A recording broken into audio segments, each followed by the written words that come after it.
Hi everyone, this is my homework. A kiss.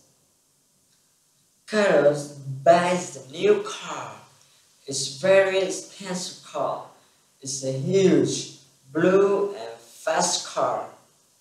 While driving down the street, Carlos sees a girl on a bicycle. She has long blonde hair and is beautiful. He yells to her, "What's up?" She ignores him. He yells, "How's it going?" She keeps going and ignores him. He yells, "Hey, why won't you talk to me? I want to go to dinner with you. I'll take you to an expensive restaurant." The girl turns, gets up the bike, and looks at him. She says, "I don't want to go to dinner. But if you give me your car, I will give you a surprise."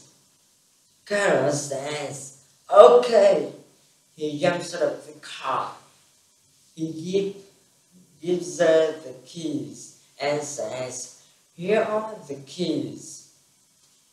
The beautiful blonde takes the key and then kisses Carol on the cheek. Then she jumps into the car and drives away. Carol stands on the sidewalk. Now he has no car and no girl. He says, "That's it. Just a kiss on the cheek." He gets on her bike and rides home. That's it. Thanks for listening and watching.